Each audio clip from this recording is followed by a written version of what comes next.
mean? Yeah, Sandstorm. Yeah, put your hands up. Let's go. Bob your head to SC Cap G. Hey, it's me. Stuntin' on my grizzy, stuntin' on my grizzy. Yeah, you know how I do, yeah, stuntin' on my grizzy. Stuntin' on my grizzy, stuntin' on my grizzy. Yeah, you know how I do, yeah, stuntin' on my grizzy. Stuntin' on my grizzy, stuntin' on my grizzy. You know how I do, yeah, stuntin' on my grizzy. Stuntin' on my grizzy, stuntin' on my grizzy. Yeah, you know how I do, yeah, stuntin' on my grizzy. Stuntin' on my grizzy, I'm stuntin' on my grizzy, stuntin' on my grizzy, I'm stuntin' on my grizzy, Come in the club, yeah, I'm high as height. Seeing all the flashing lights, it's Vegas night. Step through, suited up like a crime fight. You know that I wanna leave with a dime, right? Spanish, Latina, tengo la llave. Wanna roll Cap G, you can come find me. VIP drinks free, that's where I be. Yeah, I roll with them boys, not Tommy. Straight tone, got me in the zone. You texting your man, once you get off the phone. I'm in here looking for a dime to phone and tell him I can spit on some reggaeton. Stuntin' on my grizzy, stuntin' on my grizzy. Yeah, you know how I do, yeah, stuntin' on my grizzy. Stuntin' on my grizzy, stuntin' on my grizzy. Yeah, you know how I do, yeah, stuntin' on my grizzy. Stuntin' on my grizzy, stuntin' on my grizzy. You know how I do, yeah, stuntin' on my grizzy. Stuntin' on my grizzy, stuntin' on my grizzy. Yeah, you know how I do, yeah, stuntin' on my grizzy. Stuntin' on my grizzy, I'm stuntin' on my grizzy, stuntin' on my grizzy, I'm stuntin' on my grizzy, Oye, dime quién responde, ese culo tuyo enorme. Freca necia, cara bonita, labio de fresa. Y yo vine para atrás, chequea este flow que te no he copiado nada. I be standing on my greasy, tengo un par de tipas que no lo fuerza tan easy. Dame un beso, olvídate de eso, lo que quiero es sexo. Estoy en el bloque, prendo un Dodge y me voy en el coche. Regresé con mi equipo blanco, peligroso, no perico. A lot of niggas con mi chico, cara bonita, no sencillo. Muchos me dicen clásico, es peligroso, un maniático. Y todos ustedes son mi hijo, cause I make it look easy, frito. Stuntin' on my grizzy, stuntin' on my grizzy. Yeah, you know how I do, yeah, stuntin' on my grizzy. Stuntin' on my grizzy, stuntin' on my grizzy. Yeah, you know how I do, yeah, stuntin' on my grizzy. Stuntin' on my grizzy, stuntin' on my grizzy. You know how I do, yeah, stuntin' on my grizzy. Stuntin' on my grizzy, stuntin' on my grizzy. Yeah, you know how I do, yeah, stuntin' on my grizzy. Stuntin' on my grizzy, I'm stuntin' on my grizzy, stuntin' on my grizzy, I'm stuntin' on my grizzy, Yeah. Hey class, stay here. Welcome to the House of Fandom. If you can hear me and we are coming in clear, please let us know. I am joined today by 4 amazing friends who have come today for one purpose and one purpose only, and that is to reveal what their thoughts are on the movie event of the century, really, when you think about it, because so many people were waiting for this movie to come out. It has been long awaited. It has been a fandom in the making. So you know what? I want to make sure that you all know that we are here to unpack the Justice League Zack Snyder cut. So it looks like we're all going clear. So let me just do a shout out to everyone here. Danny, just say what's up to everybody. And we got a crowd coming up. So say what's up. Yeah, what's going on, beautiful people? We're glad you can come join us here at the House of Fandom. We're very excited about today, part 1 of our review of Zack Snyder's Justice League. Awesome. And we got Tank in the house. Tank, what is up, brother? Hey, what's going on? Thanks for having me again, and thanks for everybody watching. All right, and we've got, ladies and gentlemen, after a long absence of baby duty, diaper duty, my co-host of House of Fandom, Mr. Kyle. Kyle, welcome back. Thanks, buddy. I'm only like elbow deep in baby shit right now, but I'm happy to not be doing that right now. And I also just want to say that I'm really only here to talk shit about everything Joss Whedon's ever done in his entire life. All right. So fuck that guy, and let's talk about it. Awesome. And last but not least, we've got Carmelo. Carmelo, welcome back, Mello, or should I say Mello? We can hear. It looks like we can hear everybody. So what's up, Mello? How you doing, peoples? Thank you for having me back, and just want to let you guys know a fun fact: me and Tank are twin brothers. That is absolutely false. We have determined that is a lie. So let's let's move along. It looks like everybody's being we're coming in clear. Everybody, finally, it wouldn't be a opening session without a problem with audio, but.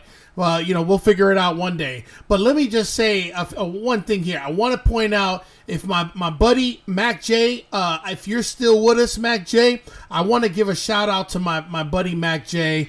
Mac J went through a very bad thing recently. I'm not going to get into the details, but he's recuperating, and I want to give a shout out to my boy Mac J. Mac J, brother, I hope you get better real soon, and just know we're rooting for you, and you'll get stronger and stronger every day, brother. So this show is dedicated to Mac J and Mac J's healing and getting better. So with that, gentlemen, let us start the engines. I'm starting again. Start the engine, right? And let's get things rolling. So, to start things off, I want you guys to know that we are going to review half of the Justice League, the Snyder Cut, today, and then we will be reviewing a second version of it, which is the last part. It looks like we had a connection problem, but we are back. Man, we've got gremlins and everything in the air. So we're back. If you guys saw that we had a disconnection, we are back. I apologize for the coughing. So let's just get started here, okay? So before we begin the actual review, Danny, I'm going to start with you. What were your initial thoughts of the Joss Whedon version of the Justice League? Well, that's a tough one to really say. I'm a huge DC guy. I'm a big Batman fan. You guys could probably make out some of the characters that you have on my wall here. So it was super exciting to have all these heroes finally on the same screen for the very first time, in a movie theater, and came in with a lot of expectations, a lot of excitement, and I left wanting to blow up the damn movie theater that I just watched it in, because I was so disappointed. It was the worst movie experience I've had in a long time, and I went on a date and I took a girl to go see Gigi back in the day, so this tops that. This tops that. So, disappointed, absolutely hated it. Had to hear all the Marvel boys and girls out there just tear my poor DC to trash, and I couldn't defend it because I felt the same way too. So yeah.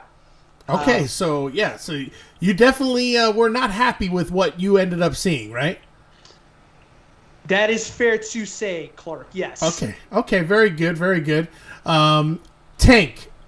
Now, what were your thoughts with the Justice League, the Whedon cut? The one we got in 2017.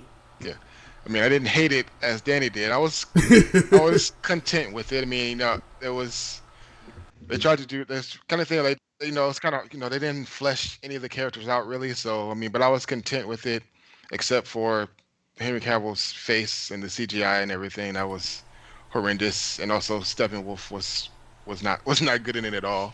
Right. Yeah. But yeah, so I mean, I definitely know I think I had my expectations lower because of Batman v Superman, because I was really high there and it let me down. So I kind of went in there with lukewarm expectations. So I guess it met those. Okay. Oh wow. All right. Fair enough. Kyle, my buddy, what did you think of when you saw the Whedon cut of the Justice League? This is gonna be good. How long do I have to talk about this? Well, listen. I mean. Okay, we're just getting started. So, I'll say that. So, if you remember, back in 2012, I had really high expectations for the Avengers, which was the Joss Whedon film, and then I was extremely disappointed afterwards. Now, that's a whole conversation we can have for a different day, but I think he's a trash director. So, whenever I found out he was doing these final things on Justice League, I was like, my expectations, kind of like Tank was talking about, were pretty low going in, because I'm like, well, he's trash. This is going to be a trash movie. Guess what? The first 5 seconds of the movie, you see Henry Cavill's fucking face. And it's all like weird looking, and at that moment you know it's going to be a shit movie. So I mean, it's not a good movie. It's a really bad movie. It's probably the worst example of a studio meddling in the affairs of a film. Like it's really, really bad. Fair enough. Thank you. Wow. You're welcome. All right, Carmelo. Let's talk about the resident DC hater. He is the resident DC hater of this panel. Yeah. So you actually went in with very low expectations. So when you saw it, what was your initial thoughts? Well, this is the thing. Like I said, I hate DC. I'm not a big DC fan as it is. So, me and Nodi go back. Oh, I'm sorry. Clark go back. Sorry. Me and Clark go back and forth about the whole DC Marvel. And my biggest thing is that when I watched the first movie, I'm like, it looks like a mashup. It's all put together fast, not a lot of energy put into it. And I'm like, man, like this is why DC's never going to amount to what Marvel's doing, right? So now, flip side. Nobody's talking flip side yet. We'll talk about that in a second. Oh, man, he's cracking that one early. That's it. I'm just saying, like, I the first one, trash. Okay, all right. That's perfect. Thank you. We appreciate it. We know it was trash.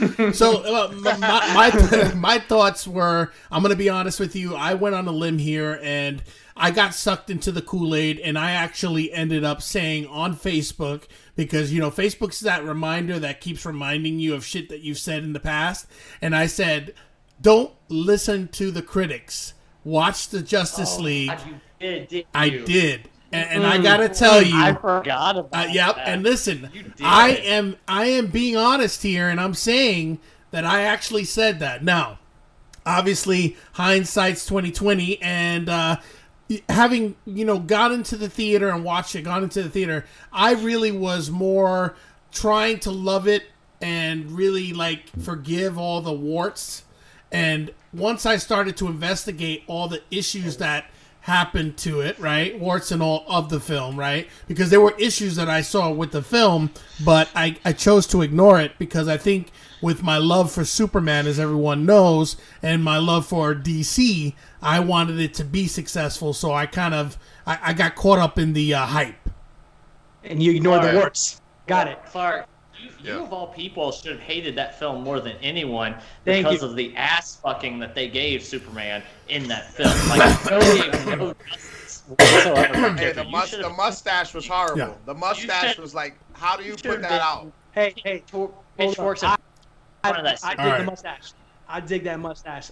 Yeah. You take that one back. Hey, you know what though? The blurry mustache. Do you like the blurry mustache? Listen, man. I saw the behind the scenes photos. I don't mind Superman rocking a mustache. I think he looks very cool. Hey, he was really good with that mustache in Mission Impossible, which was why he had the mustache. We were this close. All right. Man. So yeah, I listen. At the end, we know that there was a lot of different problems. I just want to recap to everyone. Welcome to the House of Fandom. If you're just joining, it looks like we've got some new folks in the room. But let me just say a few things. One, Josh Whedon came into the Justice League because Zack Snyder walked away after a horrible tragedy. His daughter committed suicide, which has been well known and documented. He left because he was tired of fighting with Warner Brothers, who was meddling, as was stated earlier by Kyle.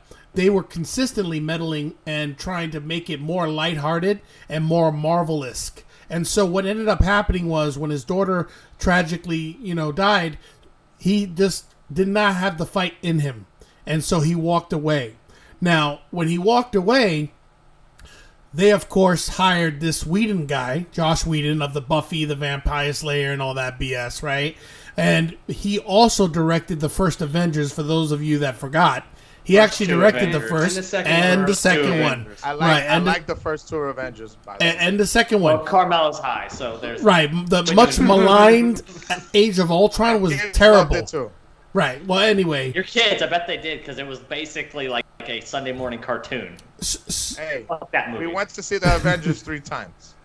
All I right. also saw it 3 times because I was that upset about it. I was like, I have to go see it. I'm still this upset. All right. All right. So anyway, I'm sorry, no. that's okay. It's Clark. I don't know why you keep calling me Noldy. Who Anyway, is this so Noldy you speak of? I know. Sounds like I'm this like, really what is like, physical dude? Are fight. you What is drunk? that? Are you drunk? Who's Okay. All right, Clark on the No, check-in. no. I don't know how many times you have to be told What that's does my all name. this Sorry, check-in Clark. mean? I apologize, Okay, Clark. so going forward, right? So he left the project, and they bring in Josh Whedon, and Josh Whedon went in and actually refilmed about 85% of the Justice League, which is why they brought in all the actors back to refilm stuff. And so the reason why Henry Cavill has a mustache is because he played the villain in the Mission Impossible. And so there was, he basically came in and wanted to make it very Marvel-esque. So that's what the shit show we ended up getting was Josh Whedon's version of the Justice League.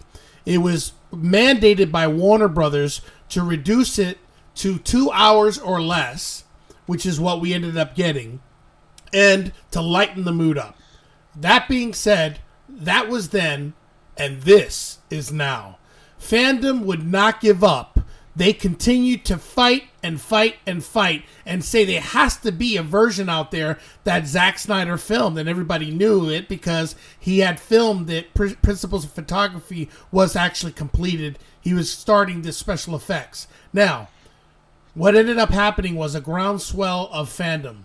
The fans spoke loud and clear, and with the age of HBO Max, Disney Plus, all these different streaming platforms, it became ripe to say, you know what? How do we make a big splash with HBO Max by bringing in this film, this film that everyone thought would not exist? And that's how we got where we're at today, which was the Justice League, the Zack Snyder Justice League cut. Let's start with the movie, gentlemen. You guys ready? So, we start the movie, and as you can see on the screen, we have the film starts very differently than the Whedon cut. It starts with the events of Batman versus Superman. And tell us, Kyle. Which I thought was perfect. Thank you. Tell us, Kyle, what were your thoughts in the opening credits and scene and how it kicked off this version of the Justice League, the original director Vision?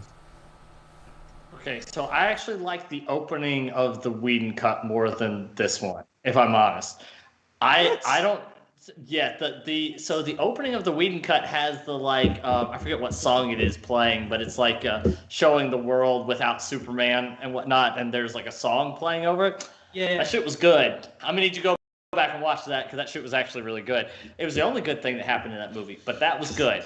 It was very Snyder-esque, so I was actually kind of surprised not to see it in this because it was very much in the vein that he does title screens in a lot of his other films. So I was kind of surprised that wasn't in this movie, if I'm honest. So hold on, let me jump in here real quick. So you mean to say you prefer the scene where Superman is being recorded by some kids? What it's like? No, not that. No, the one after that. Not that. Oh, okay. Because I'm sorry.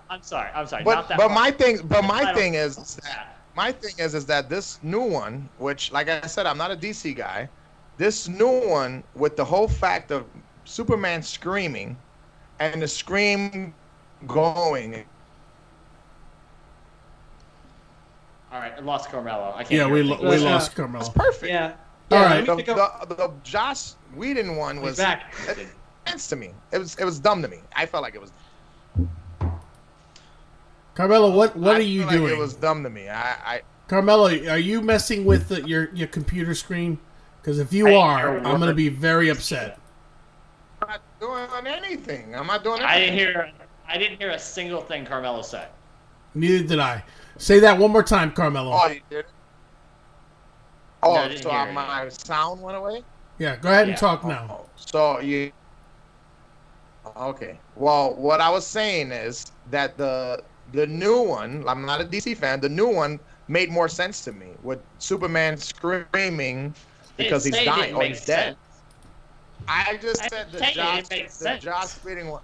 It didn't make sense, the Joss Whedon one, to me. You know, it just didn't. I didn't like it. I think the Superman. Look, I think I'm the just new saying, one with stylistically, I think the Joss Whedon one was really good. But I also think that wasn't a Joss Whedon creation because stylistically it reeked of Zack Snyder. So I don't think that was actually a Joss Whedon creation. I think that was the intention. That's why I was surprised that wasn't the title crawl of this one. Yeah. Also, the Superman scream. I had a conversation with my wife during the first 2 minutes of this film. She goes, "So, Superman's activating the mother boxes," and we had to pause and talk about that for like 5 minutes. So I don't know. I don't think that the opening was as strong. It gets better. Don't get me wrong. I think it gets better, but the opening I don't think was as strong. Aside from upper lip nonsense, what Danny said. Yeah, you had me there for a second. I was like, wait, hold on. But all right, I'll give you a pass. Because I'll give you that. I did like that song too, and I'll talk more about song choices later on. But for me, I actually loved the new opening sequence because the cool thing about I think what Snyder is going for is the fact that like in the beginning of BVS, it opened with what happened from Man of Steel and the consequences for that, and kind of carrying on as an introduction to the next one. So I think that was kind of by on purpose to do it that way, just to kind of keep that tone of his beginning of his movies for this trilogy. I guess we can call it. I think it's safe to call it a trilogy now.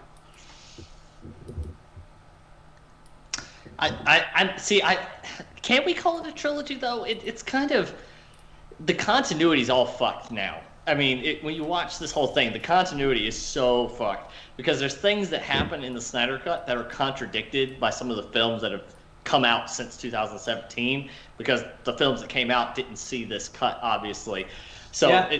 It's putting them they're in a weird spot now as to what to do moving forward because I think that what they did right now is that like I was telling Clark, I feel like right now they need to capitalize off of what they just did, and I get what you're saying, but I feel like they need to capitalize what they just did and move forward, because if they drop the ball on this, then it's just going to be more mistakes. Oh, they're going to DC's just going to keep. And that's what I told. They're definitely going to drop the ball. They're going to drop. So let me ask you guys this. Okay, so we can all agree that the opening scene is a little bit divisive amongst this group. I personally thought it was a very impactful opening. I thought it was very it was serious in tone, and it really kicked off the ramifications of that. Hey, Superman's death, what it means for the rest of what's going to happen in this film. So for me, I felt like the opening scene with him, his scream echoing and reverberating throughout the world, I thought to me was perfectly fitted for this version, for the Zack Snyder cut, because it really was, in fact, as Kyle was mentioning, it was almost like the mother boxes were being, no longer protected. They were watching in, and once Superman left, they were like, "This is our time to strike." Right. So okay. Now with that said, okay, let's move on to a few things as we go into the Snyder Cut. We get a lot of what I call exposition, where you start off and we've got Bruce Wayne headed to the mountains, which we saw a shorter version of that. Now, Tank, what are your thoughts as it started off and kicked off? Did you like the extended scenes where he was in the mountains and headed to the ocean town looking for our Arthur Curry Aquaman? For the most part, I liked it. The one thing I didn't like was the weird singing as Aquaman went swimming away. That was a bit. Oh my God, that was funny. That didn't make any sense. But he was like, "I'm on your high." Hey, Tank, I'm not gonna lie. When I watched that scene, I'm like, "What is going on here?" Yeah, like, what? The sniffing and it kept dragging on. I thought I was watching like a live-action Frozen movie. That's what it sounded like to me. Right. So Ellison sniffing Aquaman's sweater for some weird reason. I don't even know what that was all about. But besides that, yeah, right. I like the extra dialogues and how like Bruce didn't make all the little jokes, makes the jokes about that he was making before, because Right. Bruce really wouldn't make stupid jokes like that. Right, exactly. So let me ask you this. I thought the tone definitely changed. It's interesting too, because a lot of what was filmed by Snyder in this particular scenes were actually used in the Whedon cut, but certain sections were re-edited and, like you said, more comedic. Now, the problem I have with these scenes is that it did drag a little bit. I think it definitely dragged, and I don't necessarily feel it was necessary to have the lady going, I'm a man from here. I don't think like it was Elsa necessary. cameo? Yeah, I don't think. At least not that long. I think what they could have done was edit it, but here it is again. Zack Snyder, he is known for excess. He is not known for using the editor in the room to edit the damn film. Kyle, do you agree? Okay, so I'm a little torn on this because yes, the Elsa thing was weird. So we could have cut that. I would have felt okay. That was a WTF moment. You have to admit. And then Aquaman sweater. That was weird, man. That was weird. I watched it. I watched it the second time with my son, and my son, like when she was singing, my son, we're next to each other, and he looks over to me. He's like what the fuck? What's going on? I was like, so that was weird. I like that the scenes, like, they feel like they breathe. Like, the elongated thing, the scenes breathe, and I feel like we're experiencing things naturally developing. And so I think that the coming from the previous version, that's really beneficial here, because it does feel like there's some development of the characters happening. I mean, that being said, there is a lot of exposition in this. Yes, So, I agree. I mean, when we talk about the first half of this film, we'll cut to the chase. Like, it is an improvement over the previous version, without a doubt. It is an improvement. It's far from perfect because there is a lot of exposition. Where I enjoyed the visuals behind Diana Prince explaining the previous war against Darkseid, there was a lot of explaining going on. Like, it was too much explaining that was occurring. I agree. And so, I agree with you. So there was I don't know. So I think there's some good and bad here, because the scenes do breathe, but there is a lot of talking that goes on. There is. But I do believe for the most part it does work. I think that it does flesh out the characters, which we'll talk more about. But I do believe that he pretty much left pretty much everything on the table. You know what I mean? Like, he did not. He didn't take anything away. And listen, it wasn't like it was a terrible scene by any means. If you really want to think artistic or whatever you want to say, and you want to say the reason for it was he wants the understanding of, hey, these people really, like, they kind of like idolize this guy. You know what I mean? Because he saved people or whatever, and then the girls swoon for him. I just felt it was unnecessary. And as we continue to talk about it and review the Snyder Cut, there are other moments that this happens. Now, moving along, I wanted to point out, there's a picture I have of the police officer. So you guys remember the police officer that Lois Lane was delivering the coffee to when she would visit the site of Superman's, demise, right? When you guys saw that? Mm-hmm. Yep. Well, here's a fun fact. The guy is the actor who played Jimmy Olsen in the Superman the movie. Movies, so with Christopher Reeve. So that's Mark McClure, otherwise known as the brother, you ready for this, of Marty McFly from Back to the Future. So just another fun fact. That's right. There. Yeah. Mm-hmm. So they used him there. I got him up there. I just wanted to let everybody know that. I thought that was pretty cool. Maura says for her first DC film, she appreciated the detailed explanation. So some people enjoy that. Some people like their dinner. You need that because plentiful. They didn't do. Look, let's call it what it is. They didn't do really good world building in the establishment of this DC film universe. So they had to have some exposition to build some of this mythology. So I get it. So I don't want it to seem like I don't get it. I get it. It makes sense given where we're at this point. But there were some points in it where I was just like, somebody needs to speed read through these lines a little bit faster. Yeah, no, definitely understand. All right, well, so now we go into the Wonder Woman scene. I thought that was interesting because it was used in the Snyder. It's the Snyder cut filmed it, but there was also reshoots that were done. Oh, that scene is so much better. Right, and I wanted to. The reason I wanted to bring this scene up, and I'm glad that you agree with me, Kyle, is because one. When I saw that with the Whedon cut, it seemed so cliche. It seemed so like shoehorned into the movie. It did not at all like strike me as like the level of danger that was there. You know what I mean? And so when you see it in this part, I have to tell you, it was brutal because one. You're no longer hindered by a PG-13 rating, and now you're killing people left and right before you even get through the front door. Threw one dude head first into a wall. Exactly. Yeah. And the blood. The blood was shown on the concrete. Yeah, and listen, here's the crazy part too, and I'm glad Tank. Wonder Woman was not playing games there. She killed about, I want to say 3 guys in there. The one that went through the brick wall, and I think the guy with the hat, they alluded to that she blew him up. And then the other guy, I thought she cracked his head open, or like, I don't know. But my point is that I felt like that scene was so much better than the Snyder cut. Do you agree, Danny?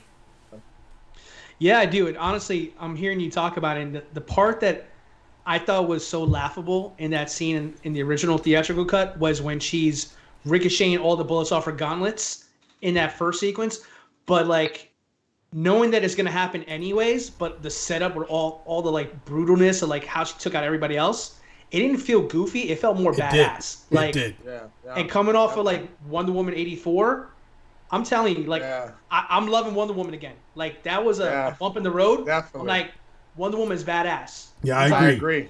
I agree. I definitely agree. I think we could all agree that scene definitely benefited from Snyder's true vision because it was really dumbed down in the Joss Whedon version. It was definitely watered down, and it made it seem like they just inserted some, terrorist in there, and it was very generic and anything. Whereas I really felt these guys were taking advantage of the fact that Superman was dead and that they were really basically looking to create chaos throughout the world, you know what I mean? And so with the intention of killing people. So yeah, I definitely felt like that was so much done so much better. Now, as we move forward now, so we've got Lois Lane, and I want to go back to Lois Lane for a moment. I really felt like that they fleshed out Lois Lane more as far as her mourning of Superman. Do you guys agree with that? I mean, I'll start off with Kyle. What are your thoughts there? It was so inconsequential to the film thus far that I don't even remember that much of it, if I'm honest with you. Like I know that she's like going to the memorial and all that, and that's cool and all, but I don't know, like a small blip in the big picture here of what's happened in this first 2 hours. Tank, what are your thoughts? Go ahead, Tank. One thing that I noticed that was different, if I remember correctly, in the original one, she was still working. She was just doing fluff pieces. Exactly. But in this one, they changed it to where like she hadn't been to work since he died. Right. And I think, and I'm glad you brought that up, Tank, and very good observation, because for me, I feel as though it was truly her mourning his death and not being able to move on and move forward. And also, too, I felt as though it gave us a little bit more of a perspective of the love that Clark and Lois had for each other. And then it's going to lead to some other things that we'll discuss later on. But, I definitely agree. Carmelo, Mello, you had a comment. Yeah, well, with the Lois Lane part, I feel like, I like the part when she was mourning, and well, actually, I can't get into that, but we'll get into that the second or can part. you? No, we don't want to do that. We don't want to do that. I got ahead. Yeah, you're getting way too ahead here. Well, what I want to say is like when we were talking about the character build-up, which I liked. I never liked Cyborg to begin with. But that's why I have him as my wallpaper now. Right. Well, we're going to talk about Cyborg in a minute. We're not there yet, but yes. Yeah. Go ahead. All right, but are you done with your thought? I just want to make sure because it's a very good. We gotta save it for the second part. Lois. Okay, let's focus. Okay, so so now getting back to, we are now at the point where we first are introduced or reintroduced to the big baddie, or one of the big baddies of this Snyder cut, which is the much maligned in the Whedon cut, Steppenwolf. This character, to me, I felt benefited the most with the Snyder cut, with his version of it. Danny, your thoughts with regards to the character and how it was portrayed in the Snyder cut? Yeah, Clark, I mean, I agree with you. The first movie, he had no real motivation. He just came off of a weird guy who just wanted some boxes, if I'm being honest with you there. But yeah, I mean, I think this is where like the benefit of the Snyder cut really is kind of a great visual for the person who wants to watch this movie here and is a fan, just because you really had an understanding what his intentions were, what his motivations were the whole time. I'll be honest, I don't like either one of the designs of them there, but this is definitely an improvement from the original. But overall, I think I definitely felt a little bit more understanding of his motivations this time around. So I liked them a lot more. So, okay, so that brings up a good point. You said you did not like the design. What were your concerns with the way this design was executed? Well, just for me, the look of him and maybe like the looks of, I'll even say now, Cyborg, wasn't a real fan of. I prefer more comic accurate look to those guys. To me, it kind of has more of a Transformer-ish kind of feel to it there, which I get it's alien. It makes sense. It could work. But wasn't really a big fan of that. Kind of like I wasn't a big fan of like the Doomsday type of design from the prior film. So, but aside from that, if you take that out of the equation and you just look at it from the character perspective of this movie, it's 100% better than what it was the first time. So I'll take that. I'm not going to be greedy.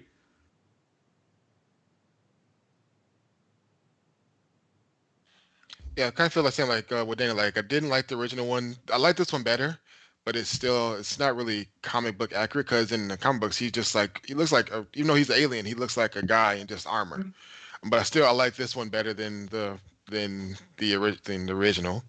I actually like that he had his motivation was, I mean, even though they didn't show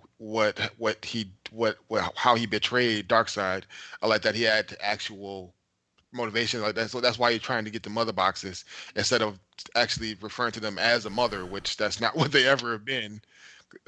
So I like that he was trying to get the mother boxes to get back on Darkseid's good side. Yeah, and he just seemed more, he seemed more of an imposing force than he did before. Yeah, I agree. With that both statements with Danny and with Tank. I do believe that the character benefited a great deal from the makeover, though. I felt like he looked more animalistic or alienistic. Maybe more of a animalistic, which is why I probably didn't really look more like an alien, But I felt like the effects on him, other than the spikes here and there, I really thought it was pretty cool. I do agree with Danny, though. It did seem like overdoing something when you could have maybe just made some tweaks here and there and not just completely Transformers size it. But yes, I agree with you there.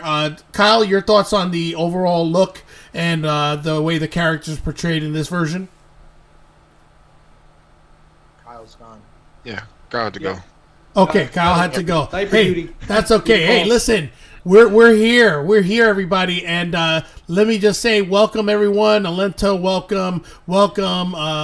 Lena, Aunt Lena. And welcome, everyone else who's joined us. You are listening to the House of Fandom, the ultimate panel review of this Snyder cut. So, Clark. Yes. One more thing about Steppenwolf. He seemed a lot less cringy than before. Like the one line he had in the first one, he was like, "You'll all love me. Like, I'm glad they took that one out because he seemed a bit rapey with that line in the first one. God, say, come on, use a vocabulary. And, No, but all right. Well, you know what else? The armor. I feel like the armor was a lot better than the first one. And what I really digged was when he had all the arrows in his body and he kind of like popped them out. I thought that was pretty cool. I like that. yeah, I thought that was pretty cool. I mean, I think that there was a lot of different things about this character that completely morphed and changed. And the original vision of what he should have been. Not perfect by any means. But he did sound like Megatron, though. Yeah. Now, listen, not perfect, but which leads me to the other piece of the puzzle here, which we'll talk more about, is Decide. Decide felt like Starscream bitching to Megatron. the way he listen, the way he was talking to Steppenwolf was savage. He was like, you failed again. You failed again, Steppenwolf. Did Zack Snyder have something to do with the Transformers in any No, way? no, Waiting not to at hear all. somebody say Autobots roll out. I was 2 seconds. I knew it was coming. No, he would have been like, Autobots, roll out. Yeah, but no, I personally think that, like I had mentioned before, I just feel like this version was far better than what we got. And, when you think about it, so that was my thought there. And I thought that the battle scenes that started with the Amazons and going back to all the battles that he was in, I thought that was really good. And here's the thing. I didn't think of it as fillers within the movie. I really felt like we needed to understand the history of the Conquerors and how they went down. So, yeah, that's my thoughts. Clark, since you bring it up, let me ask you this here, and everybody jump in and answer, and because this is my experience when I was watching it. Again, like when I got to scenes that I was very familiar with from watching the movie a couple times prior to, and then seeing the new one and seeing it kind of fleshed out, did it kind of take you out of the experience of this movie a little bit, where you kind of felt like you've already seen this before? It's bigger, badder, but like it's more of the same. Did anybody kind of get that vibe as well too? Yeah, I kind of know what you're saying. It was like it was familiar but different, which I kind of liked because it kind of gave the whole movie more heart than the other one did. Mm-hmm. So I did like that about it. But yeah, I know what you're saying. Like they were, especially like that first hour, 30 minutes to an hour or so. It was like, this is the same, but just different and more fleshed out, which is what I wanted. Right. Yeah. I agree. And it brings it to a perfect segue. When you think about the heart of the film, but also really fleshing out the characters, I am curious, and we'll kick things off since you brought it up, Tank. How do you feel? And of course we'll get to everyone in just a moment. But how do you feel that the arc of Victor Stone changed from the Snyder cut, from the Whedon cut to the Snyder cut? Oh, it was a shit ton better. It's actually what I wanted, cause they just brought him in. He was already a robot. They didn't explain even how he became that or what happened. So the fact that it was even though I knew from the comics, but in the movie it's the fact that they fleshed out that it was in the with his mom and she died but he didn't. Like that would kill anyone's spirit if that happened to them. So I loved all, and also they also had the scenes where like his dad was telling them everything that he could do, how he could talk and control all technology. Right. Yeah, I agree. I thought that Victor Stone, the character of Cyborg, I thought his character arc was so much more than what we got. I really felt like he was given a disservice with the Whedon cut. Mello, you had a lot to say earlier about that. What were your thoughts, and how did you feel with regards to the Victor Stone character, Cyborg? Well, first one, the Joss Whedon one, I didn't even like Cyborg. I was like, it's just, and then, number one, like I said, I'm a DC hater. So the Cyborg part, I just was like, why is he even in the movie? Like the first part when I seen it. This Snyder cut, when you start getting into the stuff and you start seeing what his abilities are and all, I'm like, dude, I like this guy. I'm like, I really like this guy. Like he literally went to the front of the line. I'm like, yeah, I know everybody loves Superman and Wonder Woman, but like now he's like my guy. You know what I mean? I'm like, this guy's really badass. They showed a different part of him, which the first one didn't even do him justice at all. I guess, no pun intended. Right. No, I agree. Danny, your thoughts on the character arc for Victor Stone and the Zack Snyder cut? Yeah, I kind of echo what everybody's been saying right now. I think it was really nice to get a chance to see Ray Fisher have an opportunity to really see his character he put to screen really fulfilled, because I personally didn't dislike Cyborg in the first movie. He was obviously regulated to a sidekick, so to speak, but I thought the actor Ray Fisher was really good with what he had. I mean, he threw in the little booyah, Cyborg's famous line from Teen Titans. But yeah, I mean, when I got a chance to see him here, this go around here, I was like, see, this is what I knew what we were supposed to get there. Because in the early trailers, before this whole controversy started with, behind the scenes drama and all that, he was very prominent in the original trailers that Zack Snyder put out. Yeah, he was. I agree. And I agree with you, Danny, on that as well. And the thing too, the booyah part, I'm glad you brought that up. He actually did not want to Did not want to do it. Did not want to do it. He felt like it was like, because you got to remember that the Cyborg was in Cyborg was in Teen Titans. Right. Mm-hmm. And so he really wanted that to be separate, and he didn't want to cheapen, not cheapen the character, but you know what I'm saying, like make it to where it was juvenile. And I think that's why he didn't want to do it. And also, there's some racial undertones in there as well that he mentioned. I think it was pretty hard for him to go back and say those kinds of lines when he knew what his role was in the original cut of this. So I mean, just putting himself in the actor's shoes for saying I had a big role in this original cut of this movie, and now you got me saying booyah and taking away all my. I mean, so I don't blame him for being upset about that. You know, so yeah. Right, rightfully so, because when you watch this character arc in this film, completely different. Like he became he like a side character that you don't even remember, really just kind of here and there, to an actual where you felt like, wow, he's actually part of the Justice League. He is part of the Justice League, but not only a part of the Justice League, Tank, he is pivotal. Yeah. He's vital. Agreed. Vital. Yeah. And here's the thing. We'll get to this too. Another character, Flash, also vital, that was not fleshed out in the previous Whedon cut. So for me, I felt like these characters, these supporting characters, were elevated to the equal Justice League membership that they should have had in the film to begin with. And I think Zack Snyder got that perfectly right. And that, I think, was where you get a true character arc for not just Victor Stone's Cyborg, but also for the Flash.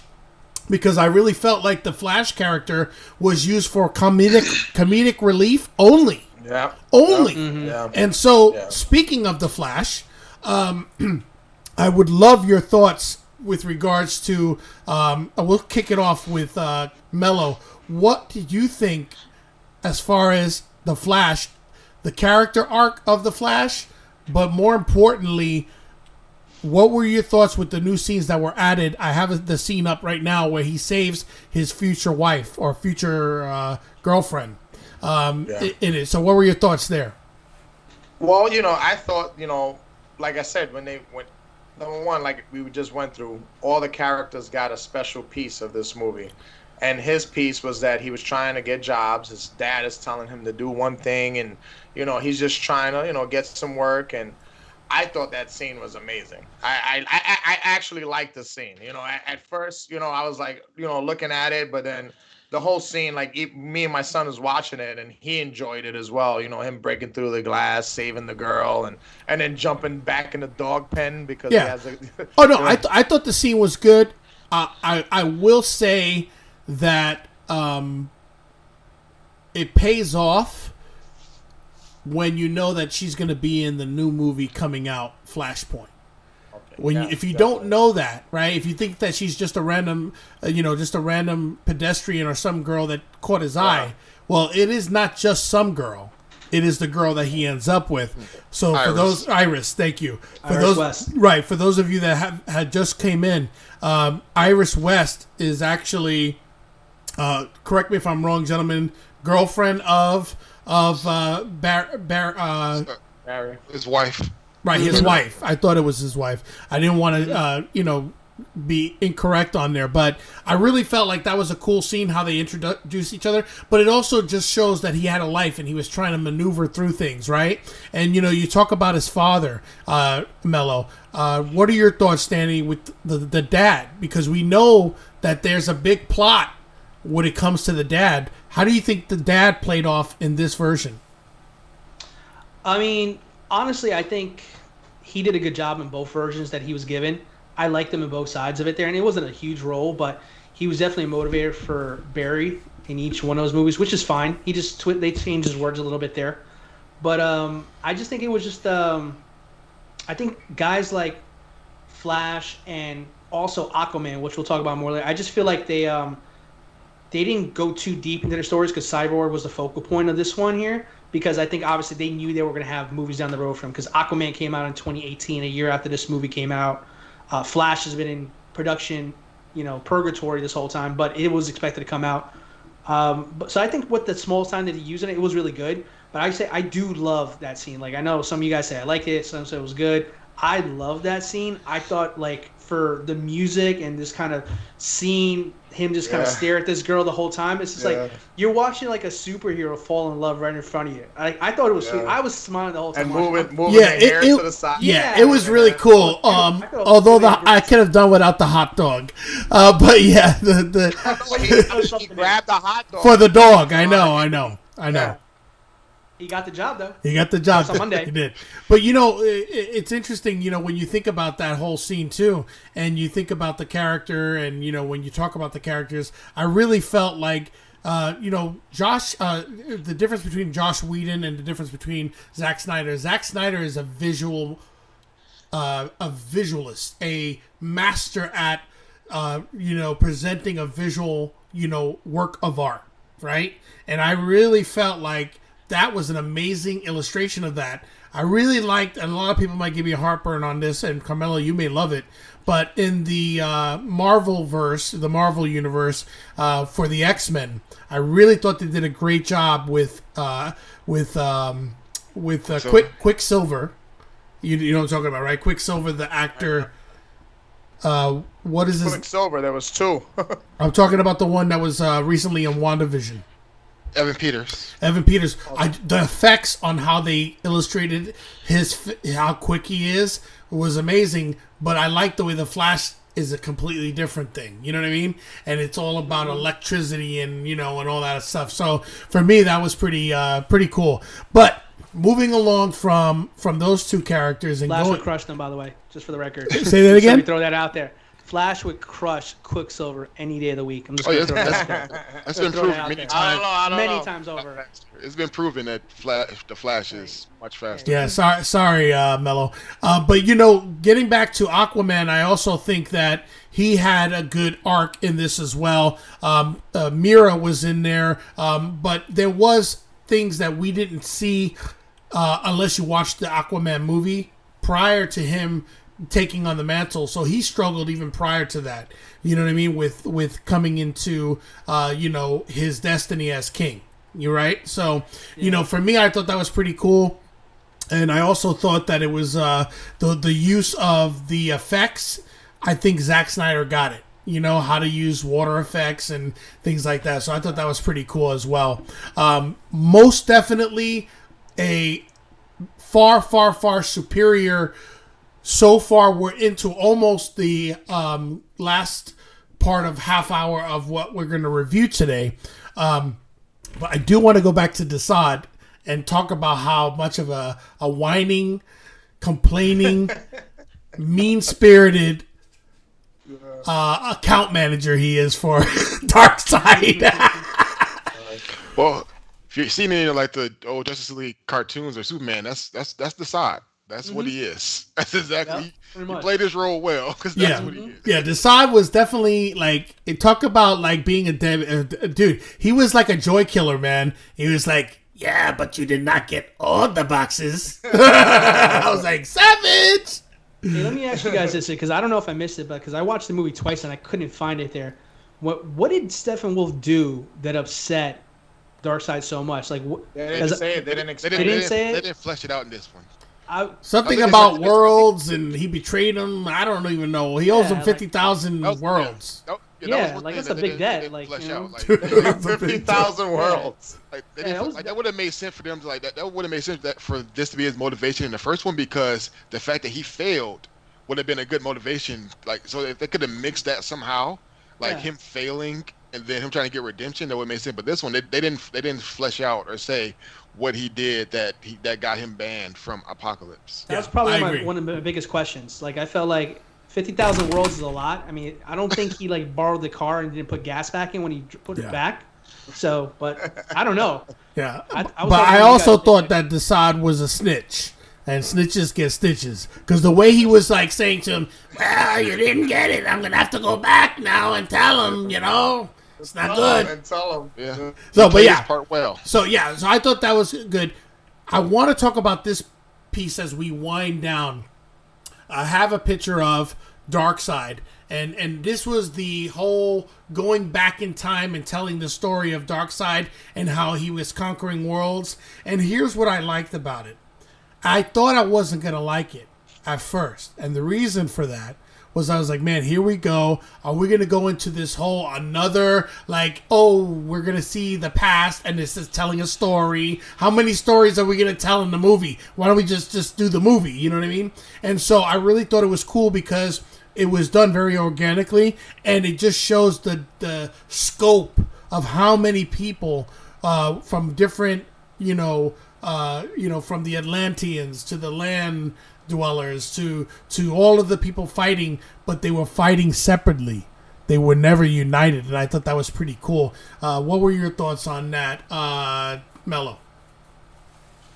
Well, I mean, I like that part because, I honestly didn't even know the Atlanteans were on land in the beginning, and then they moved to the sea, So that was pretty cool that they all came together in one common goal to get rid of Darkseid at that moment. But, I think that in the first one, I think it was Steppenwolf they fought the first time, wasn't it? Yeah. And then they switched it to Darkseid in the second. And the first one was a Steppenwolf. Second one, they switched it to Darkseid, which I thought that was cool. But I kind of felt like it was kind of quick how Darkseid got beat. But I guess it was, what's his name? Zeus. He got beat by Zeus. So Yep. Right, that's and what I was trying to explain to. that was pretty I cool. was trying to explain to my son. Like, he was like, Darkseid got beat pretty quick, but I was like, but that's Zeus, son. It was not like no regular. Well, person. plus It was we got to Zeus, remember that I don't think it was necessarily that he got beat that quickly, in that we didn't have enough time to go into like a full scope, like 15 minutes of fighting and all that other stuff. I just think we just got a small taste of it. But I do agree with you there. I think that, for me, I felt like it was a good, scene that was it was really cool that they had the lanterns in there. Yeah. Tank, It just had one though. It was just one. well, they had one, but it was still pretty cool. Tank, did you enjoy that scene? Yeah, I enjoyed the scene. One gripe I had was Darkseid did kind of go out like a punk. He fainted. Bro. He fainted. Exactly. Darkseid is one of like my favorite DC villains, and he went out like a punk and fainted. Like that. So that really bothered me. Well, he might have had high blood pressure. So I mean, Well, He well, sugar might have been eating before the battle or something. Stuff happens. what I try to tell my son, I said maybe it was because this happened 5,000 years ago. So I told my son maybe he just wasn't as strong as he is now. Maybe he got stronger over the years, So, yeah, I agree. But I mean, listen, I thought that scene was. I thought it was definitely a scene that, for me, fit into the entire scope of the film, and so I was cool with it. I Kind of thought. Yes. I think that to flesh out, to help flesh out like why Steppenwolf got banned. He wasn't even in that battle. He should have been in there, and then maybe something he did caused them to lose. There you go. Yeah, I gotta real quick. Let me just say to the chat room, we see you guys there. Thank you so much for sticking with us, Sammy, Alento, Moira. We see you. Alento says this was also over 5,000 years ago. Darkseid is much stronger now. There you go. Well, that's what I just said. So, yeah. Alento. Well, Appreciate you, Alento. I know you said it, Captain Obvious, but I'm just telling you what one of the loyal listeners just said. So give them credit. I'm sorry. Will you? Thank Jeez. you. Thank you, Alento. All right. Thank you. All right. So now. I believe Alento over you, Mello. Right. Exactly. Alento's my brother. So really? Yeah, Oh, my actual brother. Oh, is it really? Okay, there you go. There you go. So Carmelo, yeah, you were actually see. There you go. Yeah. All right. Actually, I thought I was Tank's twin brother, but not his real brother. Right. Exactly. There you go. He's Arnold Schwarzenegger. So, all right. So, real quick, gentlemen, I got in front of us the screen of one of the parademons. Okay, and the reason I wanted to talk about the parademons is that, by the way, Dark Eyes said that was cocky, Mr. Mello. So, just wanted to throw that out there. One of the listeners. Shout out to Dark Eyes. Yeah, but listen, I'm bringing up the parademons. I know they're a bunch of supporting characters, but here is a great illustration of how malign they were in the Whedon cut and how much more sinister they were presented in the Snyder cut. Gentlemen, do you agree? Danny, what are your thoughts? The parademons are a million times better in this version. I mean, they were scarier. I mean, you go back to the scene where they're at the Kryptonian ship and they take the janitor. It felt a lot better than the first time I saw that there. It wasn't followed by a cheesy Josh Whedon joke about on the news some guy was anal probed and taken hostage by some aliens out of space, and that garbage scene there. Honestly, they felt way like more of a threat, even though I agree. they pretty much Justice League beat the crap on the whole movie. But Yeah. I mean, listen, they very did. formidable.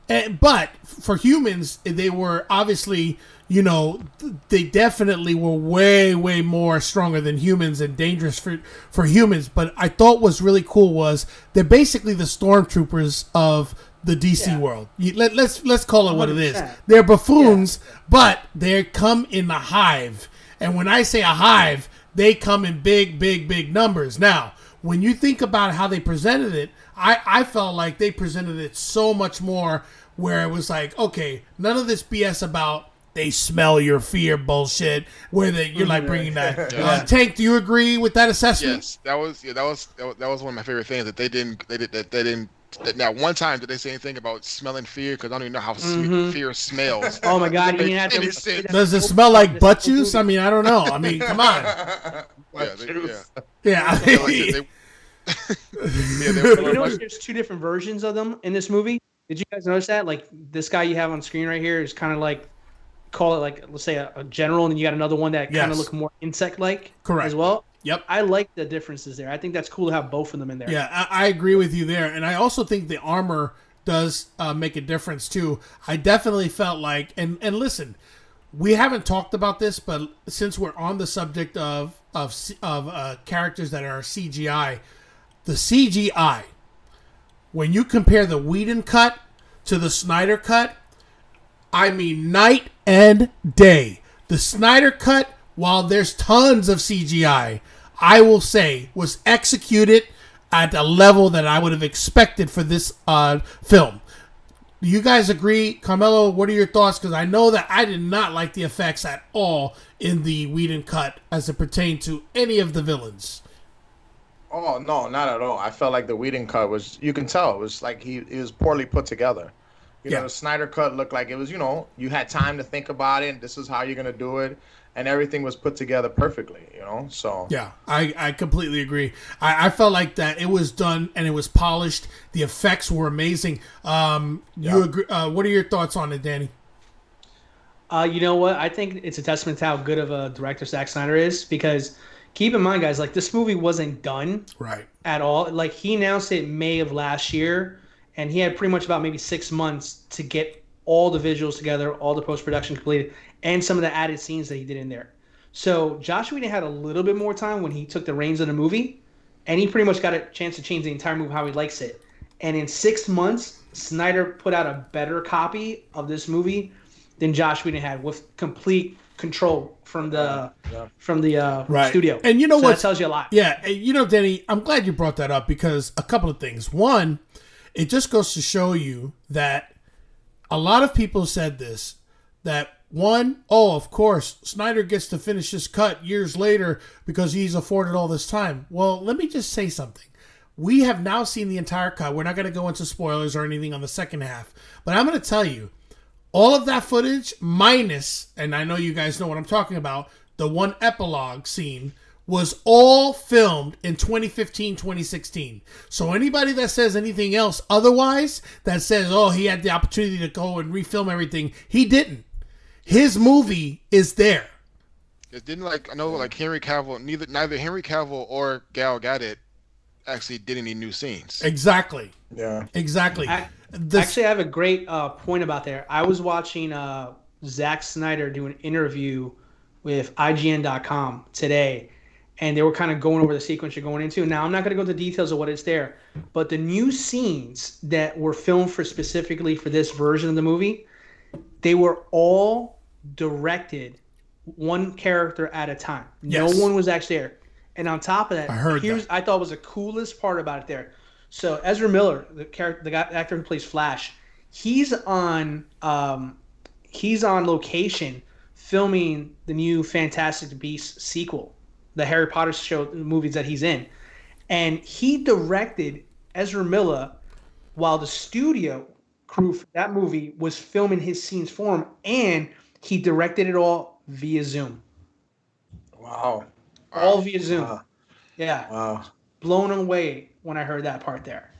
So, Yes, Warner Brothers being the same film company that did both films allowed this to happen. But I thought it was amazing. The fact that they were able to film it, like Danny mentioned, via Zoom was incredible.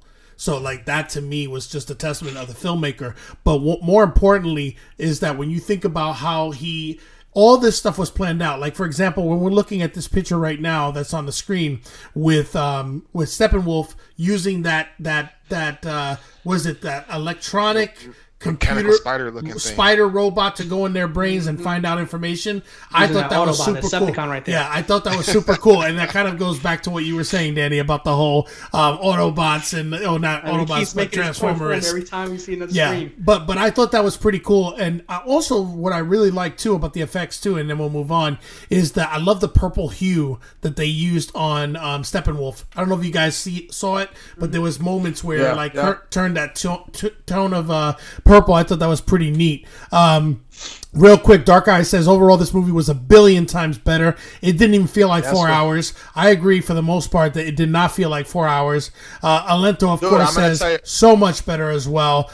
They were like 10,000 deep when it came to the parademons. That was another thing too. The scale and scope was so much more better, way better than the way they did it in the Whedon cut. Three other DC haters that I know, besides me, so 4 altogether, all said this was way better than the first one. And on top of that, it's making the DC haters that I know, including me, want to watch more DC stuff. Like last night, I watched a cartoon for DC. I think it was like Justice League Dark, the Apocalypse. Yeah. So you're talking about their animated movies they do. Yeah. So far we can agree then, Mello, that you're liking the first half of this movie so far. Yeah, you got to convert Mello. Hold on, Mello put on a good point. Mello, watch the rest of those animated movies. You will become a DC fan. I guarantee it. Yes. I guarantee it. But Danny was saying that he would have had his first Superman with a mustache, and in that particular one I watched, I know which one you're talking about.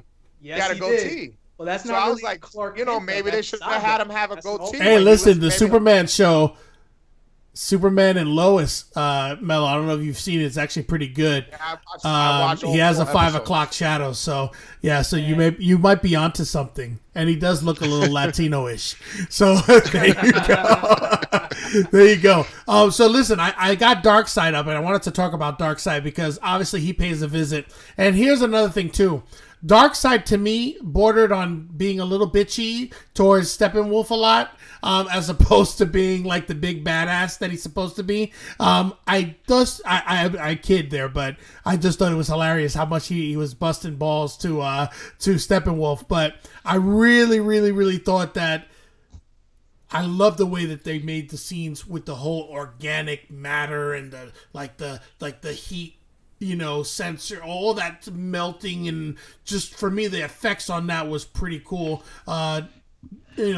Tank, I know you're very much a what is that called? When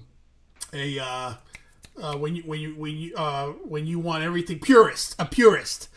I know it wasn't exactly how you wanted him to look, but what did you think of his costume?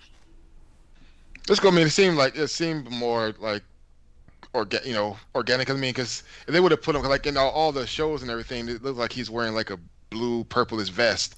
That would look stupid on screen. Exactly. So no, I completely agree.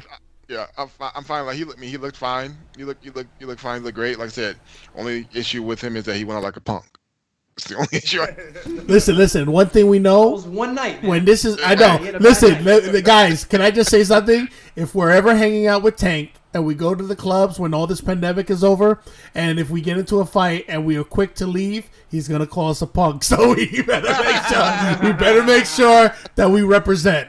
I know that. I've seen Mello represent, and I've seen Danny. I've heard Danny represent on a few occasions. Hey. It's all right. And listen, pending. Tank is like, he's like half a ton of pure brute strength. So, I don't think anybody's gonna mess with him either. All right. So, and I'm a lover, not a fighter. So let's go on. So I thought that was pretty cool. Here's another picture of our good buddy here, Steppenwolf. Again, he looks very Bat-Wolfish. I would have liked to seen it more alienous instead of like animalistic. Am I wrong in that assessment? That I would have wanted it to be a little bit more alien looking than animal looking. I guess I'll start it off with. Let's go with you, Danny. I mean, like I said earlier when we kind of touched on Steppenwolf and my feelings about him, I mean, I would have liked him to be a little bit more comic accurate. I mean, he's an alien, like Tank said, but I mean, he looks kind of more human in the face there. I mean, this one kind of looks like, I don't know, like a dry booger with eyes and a mouth. You know what he reminds me of? Listen, imagine Groot's great-grandfather. Oh, you mean Groot the Wise? I got you. Yeah. Groot. There you go. Hey, I don't know. Mora says, "What club are we going to? Sam's Club."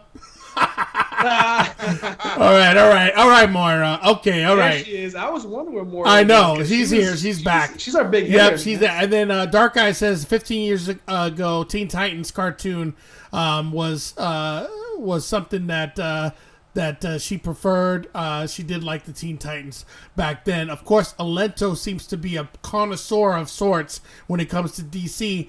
I was going to bring it up, and it just kind of left my mind. The Omega beams under the water was a very nice touch when Darkseid was going in there and cracking heads in Atlantis. Thoughts? Yeah. Yeah, absolutely. Yeah, I like that. Yeah, I thought it was. I thought it was totally cool. And then also, Dark Eye says, "Since when did you know what an alien looks like?" Well, I mean, I don't know what an alien looks like, but then again, Superman's an alien, so there you go. All right, so moving right. Fairness, I grew up in the Bronx, Dark Eye. So I've seen some stuff. Moving right along. All right, so that leads us to one of the last parts that we'll cover and wrap it things up. So they fought in the tunnel at Gotham Harbor. We've seen this portion of it heavily, because we saw that, what was it, the spider or whatever it was, that giant like spider thing that the Batmobile. Yeah, I think it was called the Nightcrawler. The Nightcrawler, yeah. right? Yeah. So we saw that in the Whedon cut. Interestingly enough, again, a lot of use of the same type of the scene, because Snyder had this scene already filmed, but I thought it was executed so much better in the Snyder cut. I felt like the scenes that they added that were back in there that were completely like serious in tone and badass. In my opinion, the effects and as well as the actual action was cohesive and it was intense, and I enjoyed it more so than I did with the Whedon cut. Do you guys agree? Yeah, I agree. It was much better. One thing, because like I don't mean that this Flash, like he's a little bit too goofy for me. Right. I might just be comparing him to the CW Flash or like just the Flash from like the TV shows. I mean from the animated movies. But this one he just seems too goofy for me for Barry Allen. He's more Wally than Barry, right? Is that what you mean? Yeah. But I agree. But one thing, like I liked how this scene, like where he didn't have like that one scene at the beginning where he was all like, "I've never saved anyone or fought anyone before." Like they left that out, and he seemed like less bumbly and clumsy. In this one, he was more sure of himself. He was more sure of himself, but also too, I felt like, and we'll talk more about it in part 2 coming up next week. But I felt as though you saw the hero's journey with not just him, but with Cyborg as well. Yeah. We knew that Aquaman would have his hero's journey because he got his film, but we didn't see it with Cyborg. It's a great film. We didn't see it with Cyborg, and we didn't see it with the Flash. Now, Dark Eye says she doesn't care for his ADHD. Thoughts? Listen, if you can run the speed of light, Dark Eyes, and ADHD is the only thing you got, I think you're winning. Yeah. Okay. All right. So listen. Now that we're on the Flash, before we close out, speaking of the Flash, Flashpoint's coming out. This is confirmed. One, Flashpoint will be the same actor. Will be playing it. Ezra Miller will be the Flash. Michael Keaton will be returning as Batman. Ben Affleck will be returning as Batman. There's other rumored cast additions to it. I am, after watching, of course, the entire, Snyder cut, I'm really excited with what they bring us with Flashpoint. Because as we all know, it's about going back in time and the alternate, things that could happen with the change of in time travel, with time travel. That being said, that's something we'll talk about in part 2. But I definitely think that for me, I'm excited about it. Are you excited about it? We'll start off with Mello. Yeah, definitely. I mean, to be honest with you, like I said, I'm not a big DC fan. They're getting me there now, so now I'm interested in finding out more about this Flashpoint. And Clark, you've been telling me behind the scenes and what's going on. So now I'm kind of interested because this Snyder cut got me interested in wanting to know more. Yeah, absolutely. So I'll defer to my 2 resident experts in DC. Tank, Danny, do you guys want to give him a little bit of a quick, I guess a quick analysis of, or the Cliff Notes version of what is Flashpoint and what does that mean for the DC universe? So Barry gets sad that his mom died years ago, goes back, decides he wants to bring her back to life. Something as simple as bringing his mom back to life, who had nothing to do with being a superhero, destroys the whole world. Damn it, Barry. Aquaman and Wonder Woman, they start a war, and the world's just fucked. Yeah. Pretty much. Don't travel through time. So he goes in there, and all hell breaks loose, right? Danny, I see you're wearing your foot. Did you just wait a second, Danny? Hold on a second. Hold the presses here. Stop the presses here, Danny. Did you put that Flash shirt on in the moment that we brought up Flash? No, he had it on. What do you think he ran to? I thought he ran into his room. Right? Both of them got Speed Force on there. What in the? Hold on, let's see. You got Flash on too? Yes. So I guess it was prophetic. It was prophetic that I actually said my 2 resident DC Flash guys here. Actually, forget about it, Mello. The 2 brothers are on the top floor on the penthouse suite. Podcasting, we're dressing it like at this point, bro. What you? Yeah, exactly.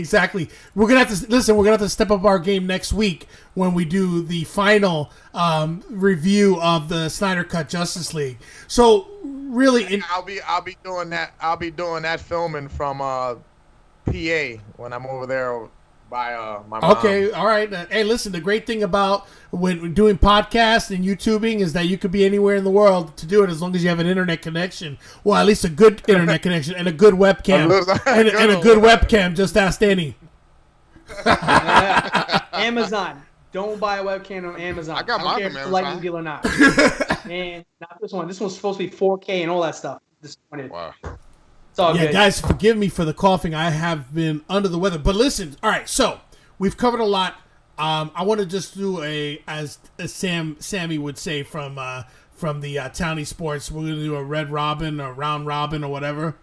Danny, Oh, boy. the first 2 hours. Correct the man. I know you want to say something The about first 2 hours of the Justice League, if you were to grade it with the letters A, B, C, D, you know the deal. F being sucks. that. I was never a good student. What would you grade this first half of the Zack Snyder cut of the Justice League? I mean, that's a little tough because you got to use both of them there. But I mean, if you're asking me just to grade the first half of it there, Yeah, of what we've saw, what we've discussed. Okay, so I'll do it like this. I would say compared to first half of Whedon, first half of Snyder cut, I'll do it that way. So first half of Whedon cut, I would probably say I call it a D. The first half of Snyder cut, Cyborg got fleshed out. Everybody's doing a lot better where they are in the start of the story. I would say B minus. Interesting. B minus. Very I'll be interesting. honest. B minus. Wow. Okay. I'm glad that you're not our professor for the next class, because man, you got me all nervous over here now. About damn it. The first half. Okay. No. Listen, I appreciate that. Half. Can I just say something? Stay I tuned. respect your opinion. Tank. Yeah. Give it like A minus because of Dark Side, and also the aspect ratio. I hate it. Like, I have this big screen TV. Why have black blocks on the side of my screen? Right. Yeah, I know. Yeah, and listen, here's the issue with that. He filmed it in that ratio because he wanted it to be seen in IMAX, and that's how he originally filmed it. The problem with that is that instead of seeing it widescreen with the black boxes on the top and the bottom, we're seeing it up. So he gets more picture up, more picture down, less picture on the side. Personally, I do not like that. It's distracting for me, but I went with it. That was the vision of the director. It was stated in the beginning of the film before it started. But I do agree it was disappointing because you can't experience it. But then again, you can't experience it when you're doing it in widescreen because they still... I hate those. Yeah, too. they still F you up. They still F you up. I paid for this big ass screen in my house. Fill it up. Oh yeah. That's Listen, they still screw us. They still screw us there. So I agree with you there. So Whedon, what was your grade for Whedon first half? First half, shit. Probably like a C Okay. plus. Okay, fair You're enough. so nice. You're such a nice All guy. right, C plus. A's All right. you know, C's over here. Let's go with Mello. What is your grade for Whedon versus the Snyder cut? All right, I would give Whedon because I actually paid for it in the movie theater. So I'll give Whedon a D, and I'll give Snyder an A, just a flat A. Okay, very good. And I am going to say, for me, it really, really, for me, was a big, huge difference. Whedon cut, I would say, looking back now, I would say a D for sure. And then looking at the Snyder cut, to be honest with you, other than the fact that there was some pacing issues, I really enjoyed the first half. I'm going to go with an A minus because I did have problems with the pacing, as I stated earlier. And I didn't like the bars in the back part. But my main reason for the minus part is because of the pacing. I felt that it could have been cut little bits here, little bits there. So overall, I mean, a great overall assessment here. Danny was more critical. I understand why. Actually, I will tell you right now, I would have it as an A, because aspect ratio didn't bother. You know what bothered me? Gave it a B minus. The girls singing with Aquaman.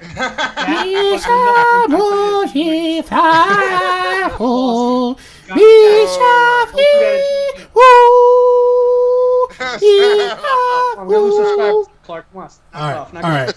Anyway, we're just, it's silly, man. We're reviewing a comic book, so we go into the silly zone. Go ahead. One thing I hope they do is for Flash. Like, I hate how his arms flail around when he's running. I really wish they would change that. Like, I hate how he runs. He's doing. It's like it's like he's swimming. Hey, listen. Maybe that's how they filmed it. Yeah, Who knows? I mean, well, I think it has to do with the way they filmed it. I mean, I don't know, but yeah, it's pretty funny. Okay, everyone, we are to the point. Listen, first of all, Moira's still out there giving me a hard time, Danny. She says, Rona cough, praying for you. That's not nice. Yeah, it's not the Rona. It's not the Rona. Thank God. Thank God. That's not right. This is a bronchitis cough. But all right, gentlemen, we are to the end of our show. I have a few things I want to say. First of all, let me thank Kyle for returning back. As you all know, Kyle has been super busy with newborn baby girl. So he's been so busy. He also has a toddler as well. So he's been trying to balance everything there. Shout out to Danny and Tank for coming in. And, obviously we're going to be seeing more of these two guys because they have joined the House of Fandom and they will be regular, guests of the House of Fandom going forward. The next thing I want to say is I want to announce here live that Mello will be joining us on a permanent basis.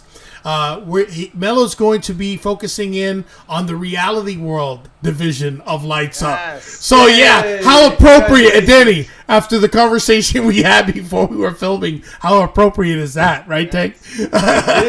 This is must-see TV, guys. Absolutely. You guys are going to want to check out that new show. I am. Wow. Hey, and I will also like to announce that we'll be having some special guests by my wife, so she'll be coming in and putting her input as well. Okay. Well, thank you for letting us know about that.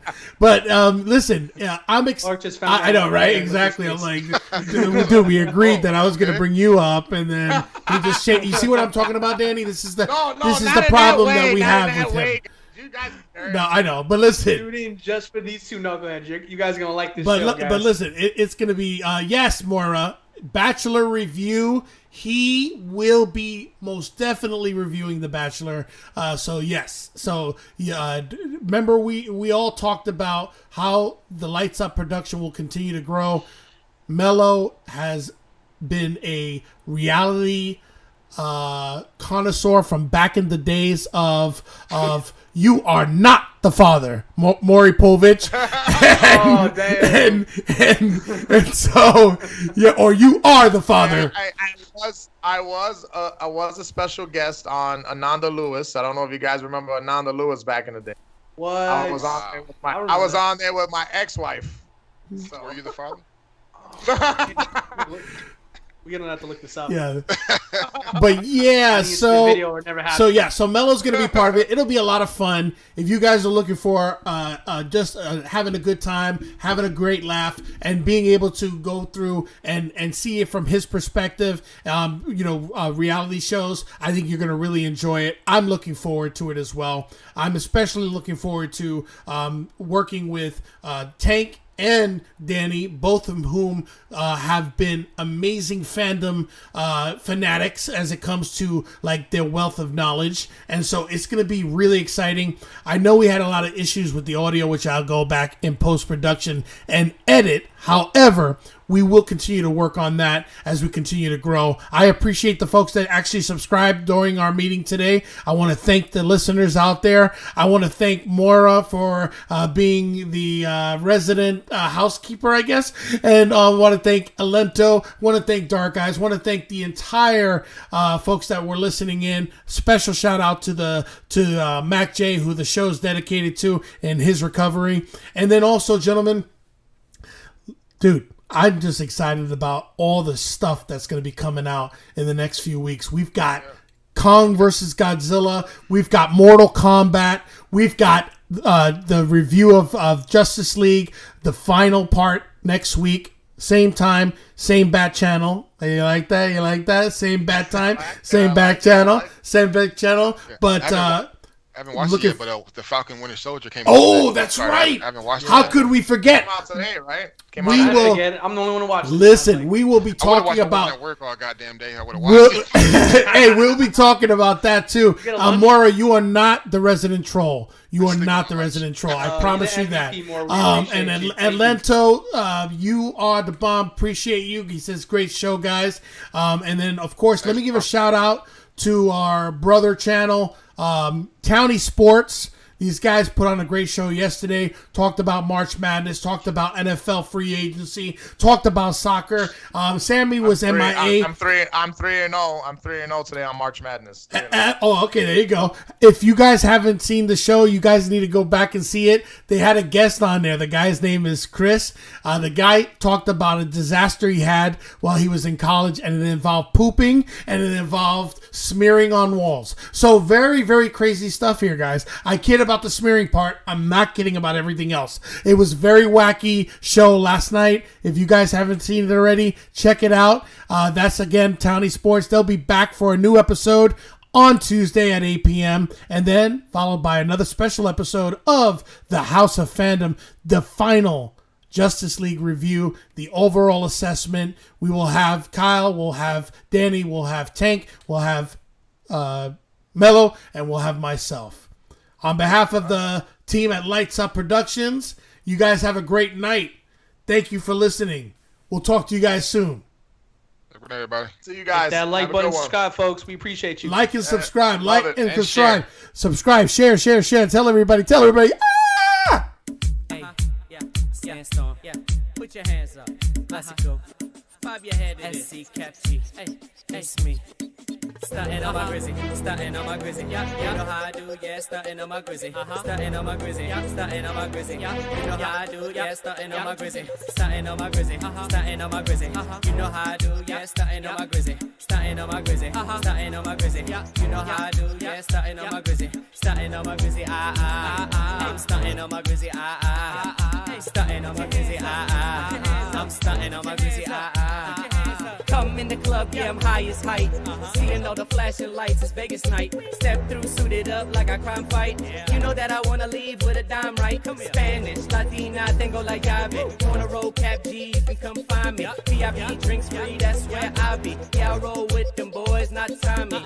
Straight tone, got me in the zone. You texting your man, once you get off the phone. I'm in here looking for a dime to bone and tell him I can spit on some reggaeton. Starting on my grizzy, starting on my grizzy. Yeah, you know how I do, yeah, starting on my grizzy, starting on my grizzy, yeah, starting on my grizzy, yeah, you know how I do, yeah, starting on my grizzy, starting on my grizzy, starting on my grizzy, you know how I do, yeah, starting on my grizzy, starting on my grizzy, starting on my grizzy, yeah, you know how I do, yeah, starting on my grizzy, starting on my grizzy, I'm starting on my grizzy, starting on my grizzy, I'm starting on my grizzy, Oye, dime quién responde ese culo tuyo enorme. Freca necia, cara bonita, labio de fresa. Y yo vine para atrás, chequea este flow que te no he copiado nada. Avisane no más greasy, tengo un par de tipas que no lo fuerza tan easy. Dame un beso, olvídate de eso, lo que quiero es sexo. Estoy en el bloque, prendo un Dodge y me voy en el coche. Regresé con mi equipo, blanco, peligroso, no perico. A lot of niggas con mi chico, cara bonita, no sencillo. Muchos me dicen clásico, es peligroso, un maniático.